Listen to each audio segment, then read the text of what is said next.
Okay, so let's get started.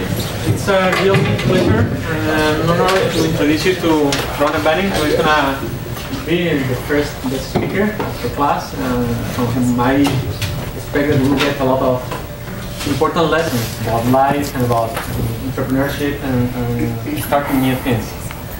Okay, so try to get the most out of him. He's willing to share, and I think we should be grateful for that. Just a little background, but he's gonna talk about some experience himself. Ronen Benin is the co-founder and CEO of Coach. He studied at the Richard Ivey School of Business. But I think the most important thing about him is his experience he has already acquired in the world of entrepreneurship. He's working now in his second venture in the mobile app space, and he's a proud recipient of the Next 36 Outstanding Venture Award. He's also the winner of the first Hyperdrive cohort at the Community Hub in Kitchener. He founded Coach, and prior to that he had two business ventures, Ramico Distribution and Tradio. Ramico Distribution imports and distributes biodegradable stationery to secondary schools in the GTA, and was acquired by Glory Century International in 2011. And Tradio is a free mobile app that enables you to buy and sell with people around you in real time. Tradio acts like a treasure hunt, a stumble upon for tangible things. You never know what you'll find or who you'll meet in the process, but you can be sure that Tradio is the quickest, easiest, and most trusted classified you will ever use. Prior to anything else, Ronen swam competitively for 8 years and coached for 5. Under the direction of head coach Konstantin Danilov, helped develop, amongst other accomplishments, 2 age group national record holders. Coach is the mobile app that allows sport fans to be coached throughout workouts by their favorite pro athletes. It's a brand optimizing platform for individuals with influence, and they have built software and gather insights that allow these individuals to grow and monetize their fan base while building their personal brand. The first public consumer product they have is a mobile app that let iOS users be coached through workouts by their favorite professional athletes. And that's my presentation. Join me in welcoming Ronen. Thank you. Okay, so this is going to be very informal. I'm just going to give you a bit more of my background story, although that was fairly comprehensive. A couple of the lessons that I've learned as well. I hope you guys don't mind me looking at my phone, because my notes are all on here. And then I'll just open the floor up for any questions. If you guys have any questions in the meantime about something that I say, feel free to just raise your hand and I'll take your questions. So first thing is, I wasn't born in Canada, okay? And like many immigrants to Canada, assimilating myself into life here wasn't the easiest thing, and it taught me a lot. Okay, I had to learn a new language, I had to make new friends, and in that process I learned to get out of my comfort zone and try new things. Then with competitive swimming, I swam competitively, as you said, for about 8 years. Competitive swimming, there were 2-a-day practices. You have to wake up at 4:45 some mornings, go to the pool, go to school, and then after school you'd have to go to the pool again. That taught me commitment, and I became really passionate about something, so I knew that if I was passionate about something and I committed to it, I would get positive results, because I could see my results improving over time, and I got to an age group national standard. And then when I got to Western, I got the entrepreneurial bug. So how many of you guys here are considering becoming entrepreneurs one day? Phew, very interesting. Okay, so entrepreneurship is really painful. It's really painful, it's a lot of work, and a lot of people would say that it's not worth it. If you want to live a comfortable life, and you want to achieve a certain level of success, then you shouldn't be an entrepreneur. If you want to ride a roller coaster and never know what today's going to hold, that's entrepreneurship for you, and that's the path that I chose. Coming out of Ivy, I had a lot of job opportunities in banking, consulting. I could have done a lot of things, but I decided to not take a salary, to live with my friends and sucker it out and do a startup. My first company was Ramico Distribution, and I don't know, none of you guys were around in 2010 during the feasibility competitions. But there was a feasibility competition, and one of the projects, the project that actually won, was called EnviroPen. And what they did was they imported biodegradable pens made out of rolled paper, and they were going to sell that to just businesses throughout anywhere. They ended up winning the feasibility competition, and I thought, you know what, that's a really cool idea. I attended their presentation, and one of the individuals who was presenting, he was a close friend of mine. I started talking to him, and I realized that they weren't planning on pursuing that venture. They weren't actually planning on going forward with it. So I said, you know what, why don't I start this business? I think there's some money to be made. I'm planning on going to Ivy next year. There's no way in heck I can afford 30 grand tuition. So let's see if I can make some money to try to pay off some of my tuition. So I started that business. It ended up going fairly well. Made a good chunk of money so that I could pay for next year's tuition, and decided to sell that business a little bit down the road, about a year and a half later, when prices for the goods that I was importing started to rise in China because of the increasing wages. When I was in my HBA 1 year in Ivy, I was looking for scholarships, again, to help pay off my tuition. And I bumped into a program called the Next 36. I don't know if any of you guys have heard of the Next 36, but it's an entrepreneurial kind of accelerator where they take 36 students from across Canada. It's a very rigorous selection process. They put you in teams of, I think this year it's 3, but when I was doing it, it was teams of 4. They give you $50,000 in capital, and you're able to start your startup with that money. It has to be in the mobile app space. And then during the summer, you're housed at U of T. They bring professors from Ivy, from Harvard, from Wharton, from Yale, Georgetown, some of the most prestigious schools in the world, to give you lessons on entrepreneurial-based topics. So new venture creation, digital strategy, data analysis, economics, and so forth.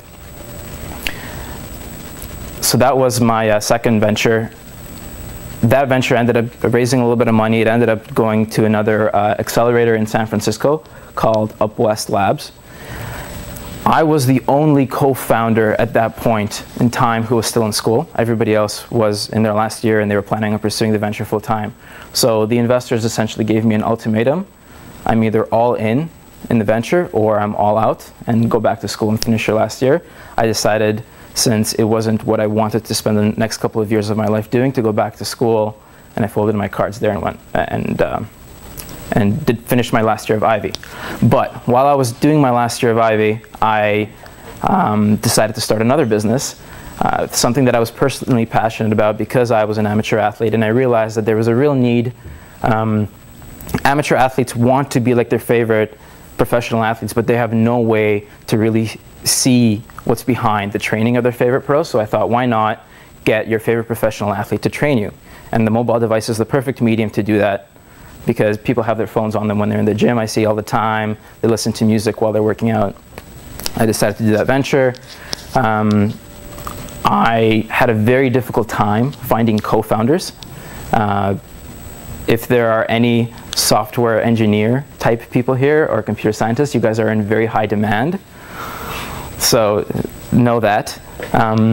But I ended up going to one of the professors in the computer science department, who introduced me to a couple of her students, her top students. We ended up getting along, started the business, ended up getting into the Hyperdrive Accelerator program, which is in Kitchener-Waterloo, got some more capital into the company, and we're working on that right now. Company's about a year old. with respect to lessons that I've learned, I'm just going to go through here. All right, number one, you can't do it alone. For sure, you can build something small, a little project, but in order to build something of mass scale, something that can be enjoyed by a lot of people around the world, you need some help. And you're going to bump into that sooner or later because there's going to be more tasks as you start growing than you can handle yourself.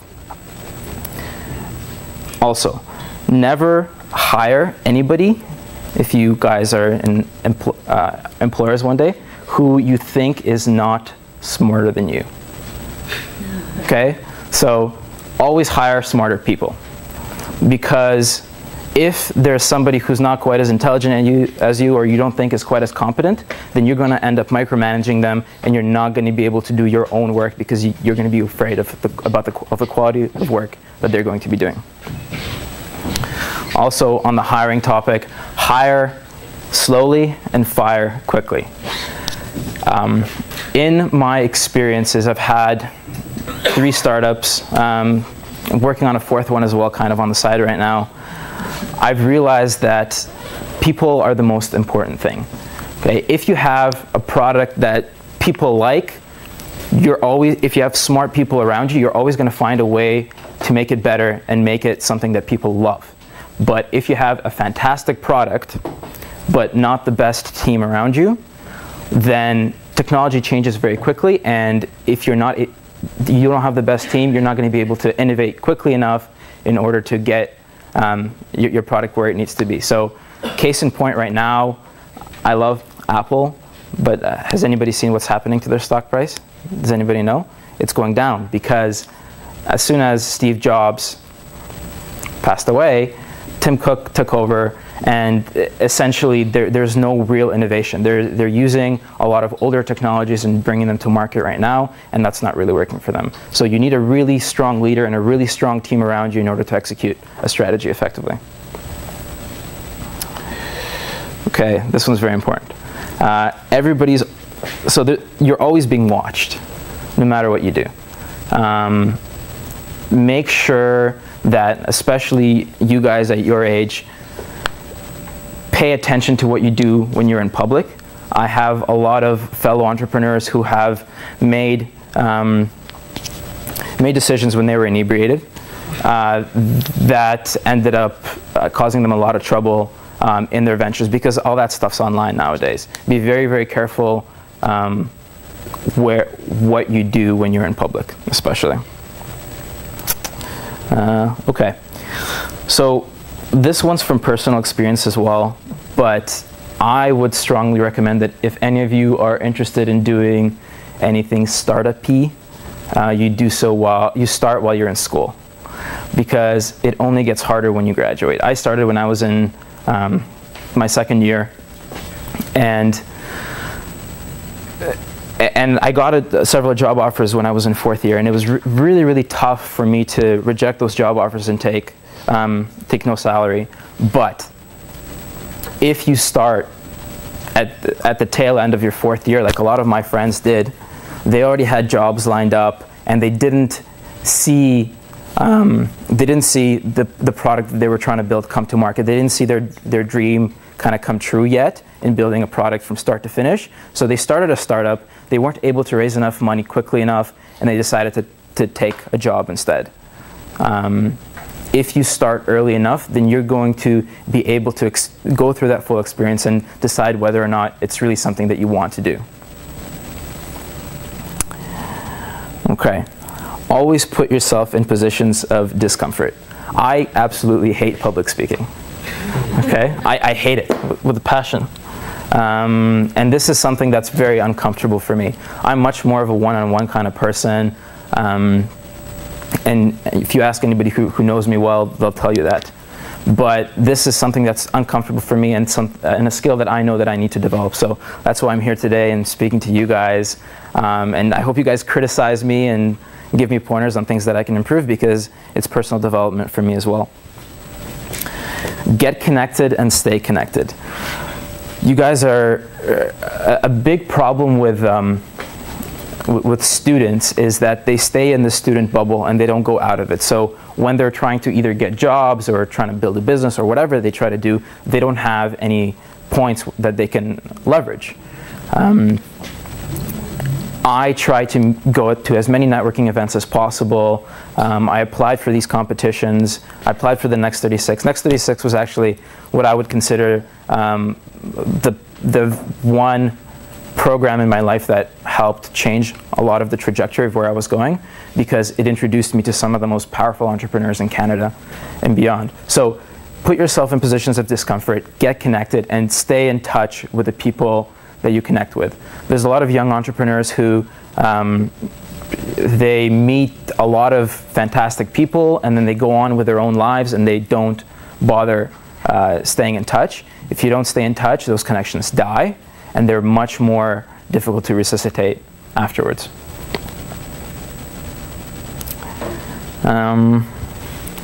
Okay, so I'm going to use some colorful language here.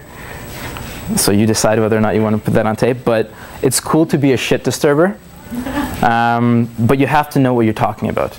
Okay, don't just cause trouble for the sake of causing trouble. A little bit of arrogance is fine as long as you have something to back it up. Make sure you've done your homework, and there's a lot of advantages to being different and a little bit stubborn. But if you approach somebody in an industry who knows more than you and you approach them in a stubborn manner, then they're going to look down on you and word spreads very quickly. This is an experience that I didn't have personally, but there was one company that I was working closely with in Waterloo that they didn't know their product nor their market nearly well enough, and they were fairly arrogant, and word spread with investors. And when they tried to raise a round, they weren't able to do so because everybody knew that they were arrogant and that they had no idea what they were doing. So make sure you've done your homework ahead of time. And yeah, so always do your homework, but if you don't think you know enough, or the people that you're talking to are much better versed than you in what you're doing, come with a mentality that you're going to learn from them. All right, don't be trying to teach anybody anything. Right now, you guys have a lot to learn. I still have a lot to learn. So everybody who you approach who has had some sort of success, make sure that they know that you're trying to learn from them. Okay, know when to fold your cards. And with respect to emotions, there's no such thing as a real sunk cost in business. There are a lot of people who get so tied down with their business and they realize, you know what, I've invested so much money in this, I've spent so much time in this. If I work a little bit harder, a little bit longer, then something's going to work out. You need to always take a step back and look at your current situation. Is it worth putting more effort into what I'm doing? Pretend that you're just starting, pretend you haven't put in that investment. If you were just starting over today, would you continue doing what you're doing? And if the answer is no, then you need to move on to something else. That's an experience that I had in my first business, Ramico. When prices started going up, import prices, I was stuck. I was thinking, you know what? I made some good money on this. Maybe if I can find some other ways to save cost, or if I could get my customers to order more, or if I could reduce the number of prints on the merchandise that I was selling them, I could make more money. And I was trying all these things, but they weren't working. And I ended up wasting about 5 months of my life every day focusing, trying to figure out how to make that business work, when I could have realized from probably the second day when the prices went up that it wasn't feasible anymore. So really do your homework, evaluate where you are today, and see if it's worth putting that investment going forward.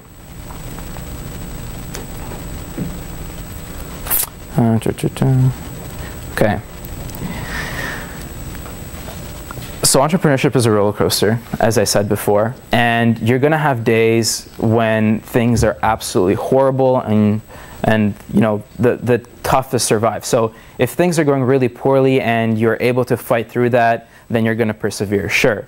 But what a lot of people don't tell you is when things are going really well, you can't get complacent.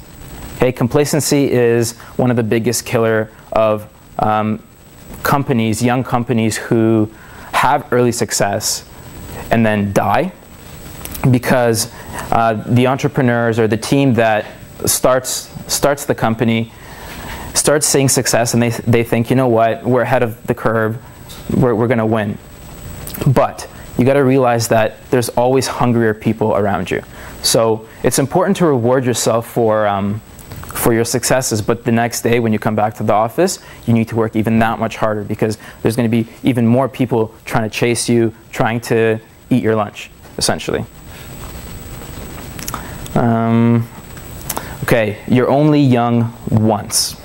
And there's two sides to this coin. So you're only young once, make sure you have fun.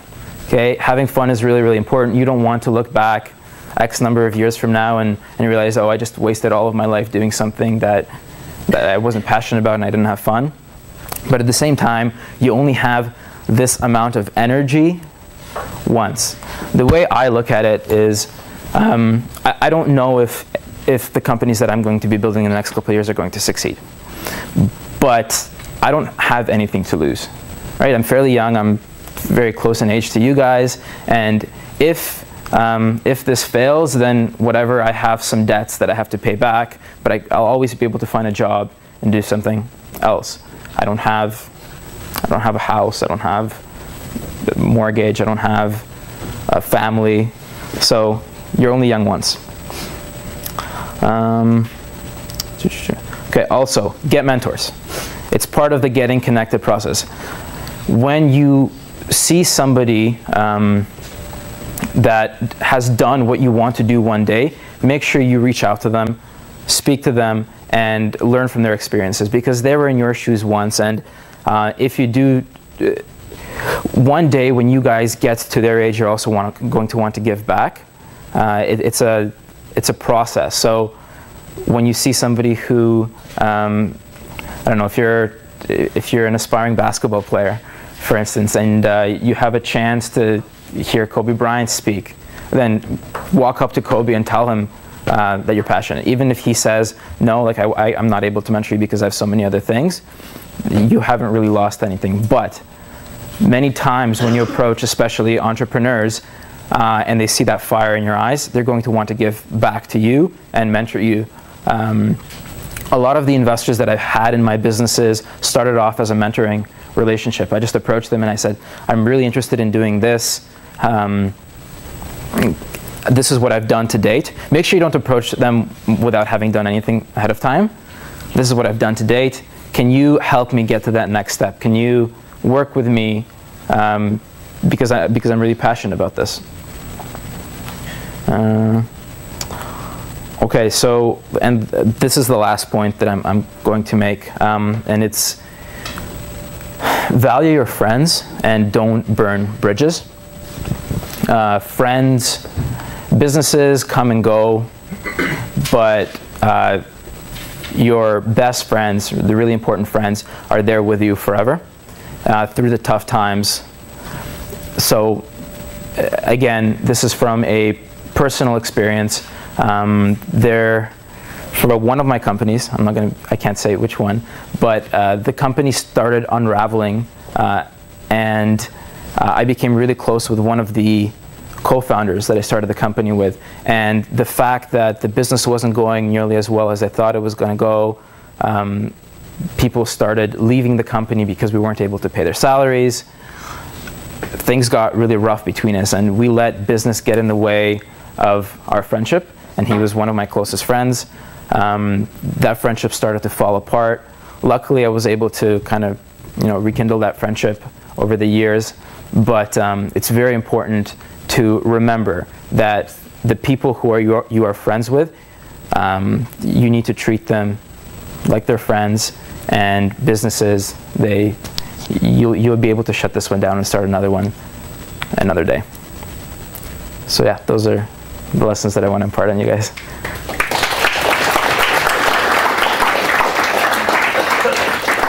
Do you guys have questions? How did you go about finding athletes for your app? Did you have to do that individually, or did you hire companies? That was totally bootstrapping, done from the ground up. So the first athlete I got, his name was Chris Corbeil. He is one of the top defensemen for the National Lacrosse League, and he was a classmate of mine in Ivy. So that was an easy sell. Second athlete that I got was a professional paddler, and he was a coworker of mine when I was coaching swimming back in my home team. And then the next couple of athletes I got, what I did was I showed up to their gym. The next couple of athletes I got were UFC fighters. There's a gym here in London called Adrenaline Training Center, and what I did was I just showed up one day. The guy at the front door, or at the front desk, he wouldn't let me see any of the athletes, but I pitched him the vision, I explained to him what it is, and he thought, you know what, this is something that my athletes might be interested in, so he told me when they'd be training. I showed up when they were training, I pitched them on the idea, they loved it, and we went from there. Beyond that, when I got to Waterloo, there's a very robust startup community in Waterloo, so a lot of the mentors, I started speaking with them, and they started recommending that I speak to other people who might have contacts to different sorts of athletes. That led me to bringing on board Brandon Prust. He's in the Montreal Canadiens. He had the most penalty minutes in the NHL, I think, 2 years ago. But he's an enforcer, and there's a lot of people who look up to him because off the ice he's a terrific guy. He lives in London. Okay, so London has a lot of talent. One of the actually head coaches of the Hyperdrive program, his name is Ted Hastings. He runs a company called Rebellion Media, and what they do is they manage 7 web properties that are specific to mixed martial arts. So fighters.com, MMAtraining.com, and a couple of other ones. And through his building up those websites, those companies, he got in contact with a lot of mixed martial arts fighters. So he connected me with the scene in Las Vegas, and things just started growing from there. So it's just start small, and then grow.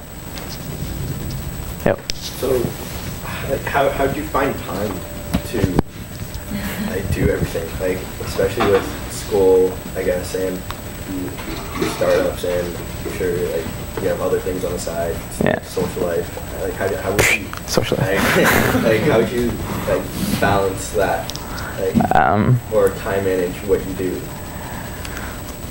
You know, I've been asked this question many times, and I can't really answer it effectively. One thing that Ivy taught me was to manage my time, actually, because you get more work shoved down your throat than you can handle. So it's kind of just figuring out what needs to be done and what can be put off till tomorrow.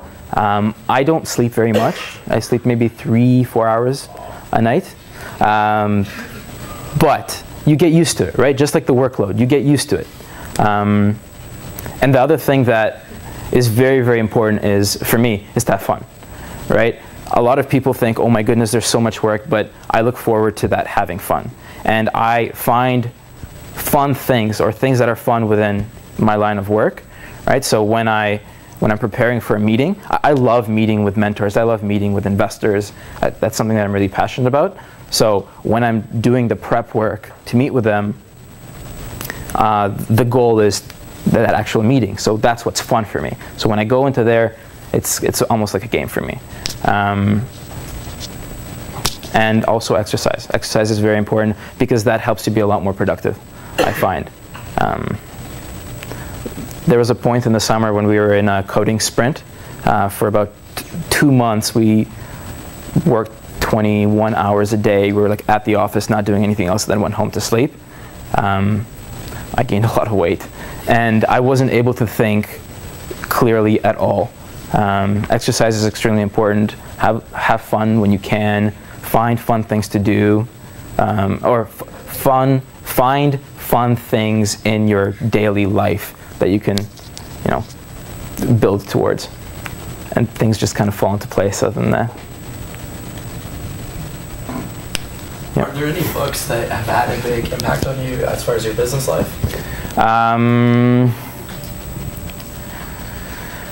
So this is another thing that I kind of regret. So I haven't read nearly enough, particularly startup books, because I haven't had time. I've spent a lot of my time actually practicing the art of building companies, and I haven't had nearly enough time to learn from people through books. I've learned from a lot of mentors, personal experiences, but that's one thing that I regret. The Lean Startup is a fantastic book that I got about 40 pages in, and then I stopped reading it, and then I read the last half of it because I just didn't have time. What else was there? Malcolm Gladwell's books. The Freakonomics is a good one. Blink, Tipping Point. Those are all fantastic. Other than that, I'm not the right person to ask for with respect to books. Sorry. Yep. So what made you decide to build a business as opposed to more of a social enterprise? Like what really compels you to go that way as opposed to?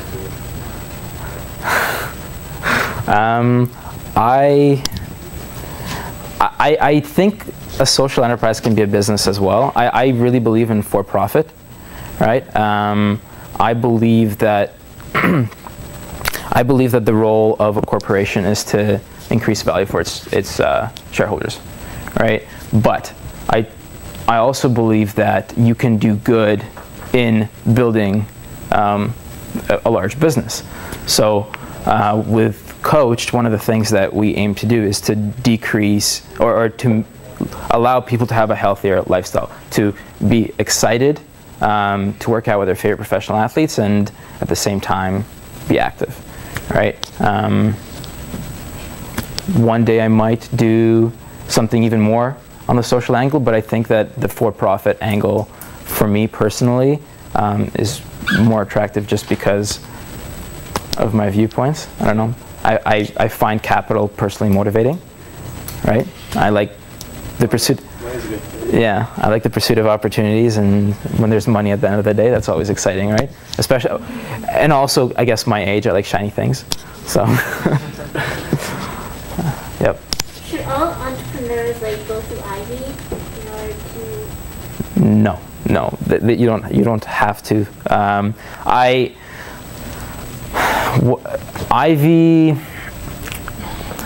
Ivy was a great experience for me. I loved Ivy, but Ivy doesn't train you to be an entrepreneur, unfortunately. I'd love to help change that one day. Ivy helps you become an investment banker, a consultant, an accountant, all of those things.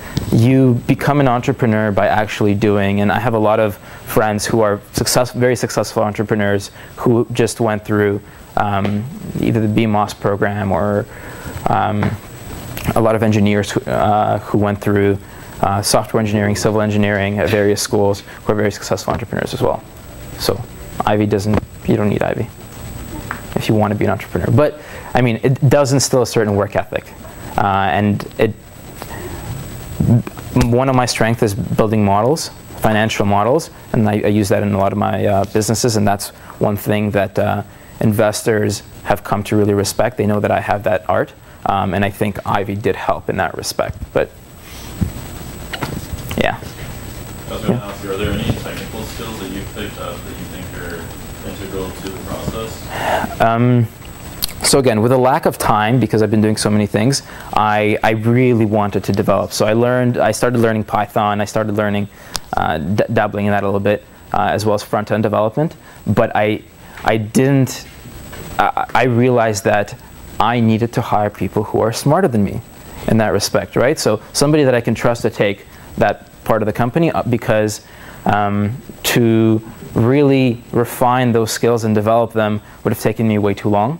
And that opportunity would have already passed. I've learned some design skills in Photoshop and yeah, the little things that I needed to do in order to get things done, especially in the early days, right? In the early days, before I had anybody working with me, I had the business plan ready, I had the mock-ups ready, I had essentially the business, everything but coded, So I just approached developers and I said, look, it's ready. Let's build it. Yep. You said that you should start ideally during school. Yeah.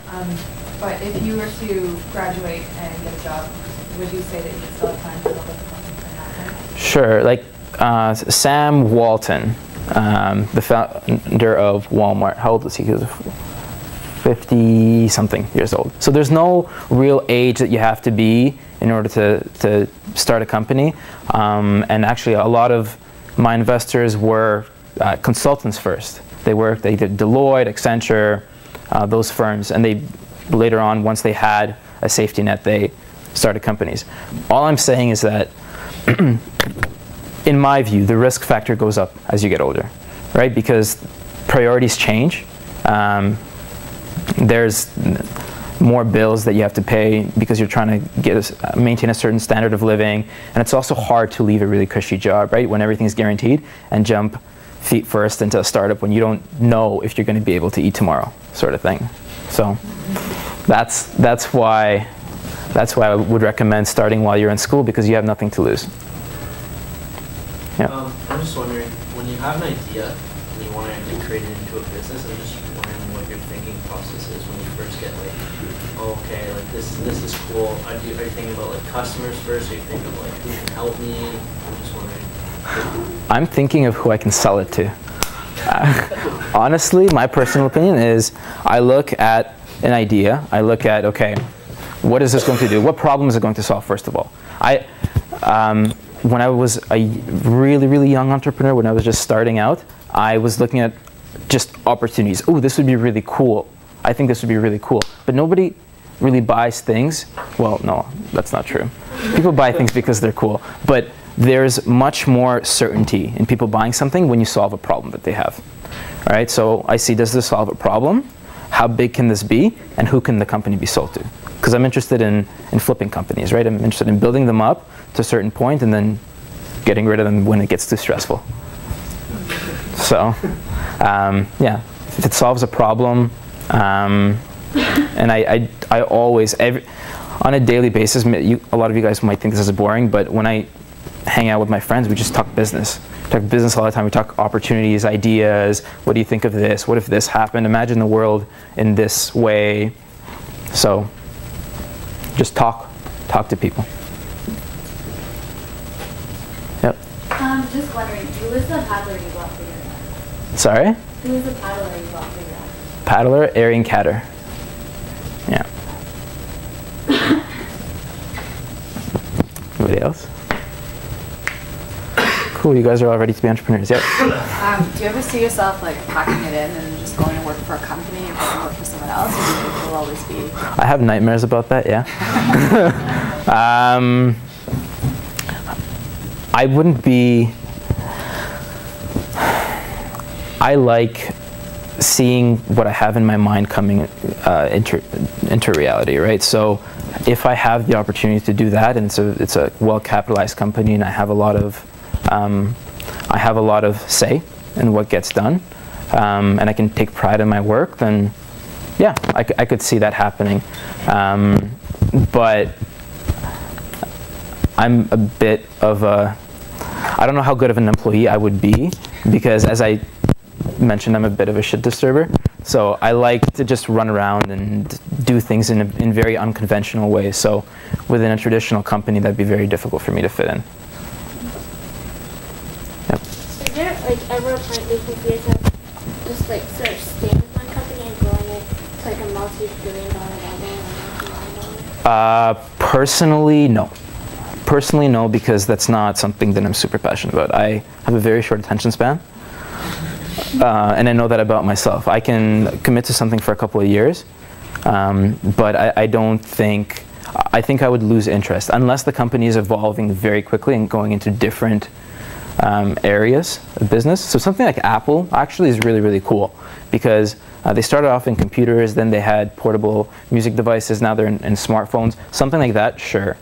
But most opportunities that I've pursued and am interested in pursuing, I don't see that sort of life cycle happening than the products that they can develop. So I think it's going to be more smaller companies, build them up to a certain size and sell them. but that's just a personal interest of mine. So it's like a new challenge, like I need to do something like this? Exactly. It's a new challenge, and I also don't like,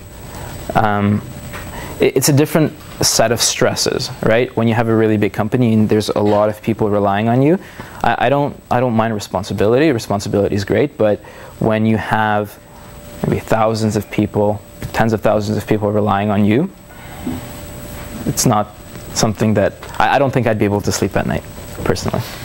So I'm okay with 10, 15, 20, 50, 100, okay? But when it gets bigger than that, then I'd be more interested in handing the company to somebody who's better equipped to grow to the next stage.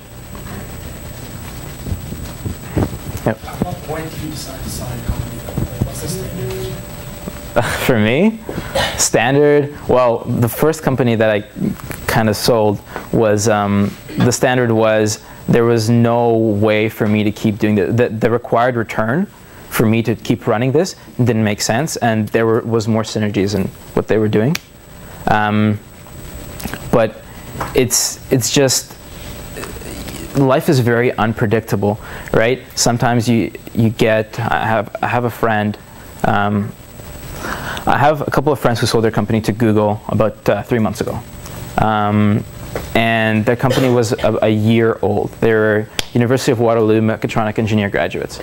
And they weren't planning on selling their business. They had all these contracts coming in, but then Google came in with an offer that they couldn't refuse, sort of thing, right? So sometimes the opportunity finds you, sometimes you have to go chase it, but there's no set threshold for me. For me, it's when it gets too stressful, when it's something that I don't want to deal with anymore, then I feel that that's the right time to pass it on. You want me asking what was that Waterbox? That was Bufferbox, yes. Yeah. So Bufferbox is actually the reason that I came into the Waterloo community when they were just starting out. Mike McCauley and I became fairly good friends, who's the CEO, because his dad was our accountant for Tradio. And I came there and they had this really crappy prototype build, and I had no idea what their business was, but he was really excited about it. And it was infectious, and then he introduced me to a bunch of people there, and I fell in love with it. So that's why I went to Waterloo. And are they starting to roll that out now? I guess, are they starting to roll out in like the big metro areas?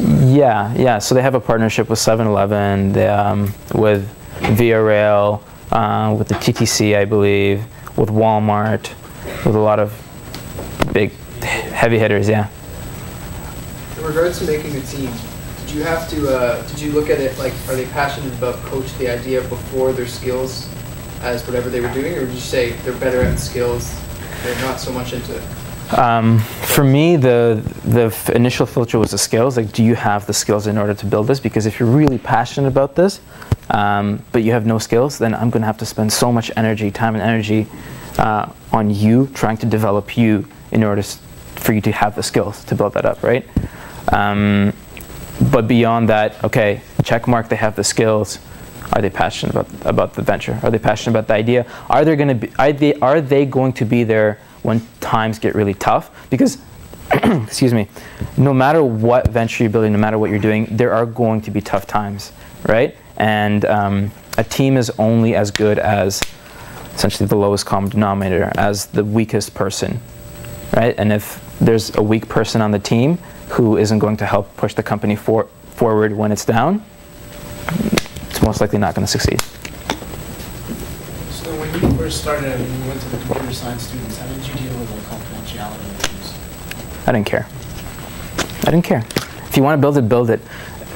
And that's my personal advice. Sure, everybody sees the Social Network. Is that the movie? And they're like, oh my goodness, I can't tell my idea to anybody. Just personal opinion, share it. If somebody really wants to build it, they're going to spend a heck of a lot of time and money and effort building it. If you're really passionate about it and you think you have what it takes to execute, then share it with people. Because a confidentiality agreement's not going to save you anyways. I don't believe in them. A couple of questions. Technological or non-technological companies? Is everybody trying to build a new thing digital? Me? Or what should your advice there?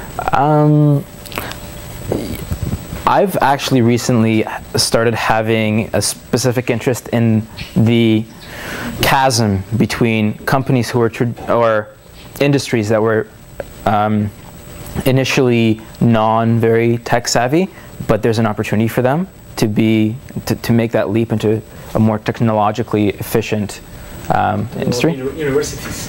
Exactly. So there's a startup that I'm working with right now, kind of, that is working with universities with apparel. I don't know if any of you guys know Draw Splash. They're around. So I'm working with them right now, and they're trying to smooth out the inefficiencies with apparel ordering specifically for students. So those kinds of companies I'm really interested in, but I think there has to be a technological component to everything. I love technology, so. And the other question has to do with the demographics. What's your experience comparing your opportunities here in terms of mentoring, advising, money, talent, and Waterloo? What would you recommend people to do? Try here, Okay, I have one more lesson. There are going to be times in your life where there are so many smart people around you and they're all giving you advice. And all their advice is different. You need to learn to filter out that advice and make your own decisions. Okay, I've made that mistake before where, oh, that's cool, I should do that, and I try to make everybody happy. You can't make everybody happy, right? Do what's best for yourself. In London, there's a good amount of successful entrepreneurs. In Waterloo, there's maybe 15, 20 times more, specifically in technology. All right, so if you're really looking for opportunities to get mentorship and be a technology entrepreneur, then Waterloo, I think, especially in Canada, is the place to be. But again, I started out in London. I got my first couple of mentors in London. My first investors are from London. So there's opportunity anywhere you are, right? It's all about going out there, finding it, and staying in touch. Yeah. So you're doing salaries? Yes. Employees, so then how are you staying afloat? Is it all investors or? So, depending which company you ask about, but a lot of the companies that I've been working on recently are mostly from investment. Yeah. So investors invest in the company, and then we have a certain run rate to prove a certain number of metrics. And if we are able to do that, then we raise another round. If you're not able to do that, then the company shuts down. But yeah, they give you a certain amount of money to pay salaries and stuff.